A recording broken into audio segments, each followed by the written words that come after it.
на 16 часов, на 16 часов. И я хочу сказать, что кое-какие есть сдвиги. Да, пожалуйста, озвучите. Можно я озвучу? Так, значит, вот количество по Баткенской области, количество избирателей, которые уже проголосовали, составляет 91 806, это что-то около 41%.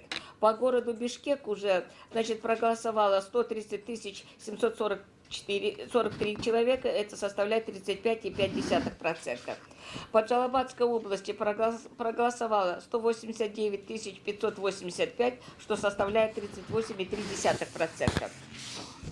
По Иссыкульской области проголосовало, значит, 89 098, что составляет 37%.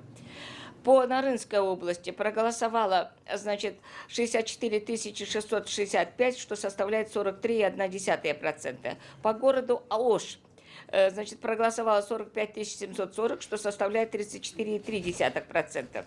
Ожская область непосредственно, значит, проголосовало 201 051 человек, что составляет 36,1%. Таласская область проголосовало, значит, 52 867, что составляет 43%. И того по зарубежным странам, значит, МИД нашей республики дает нам цифру, что проголосовало 1293, что составляет 8,4%. 0,4%.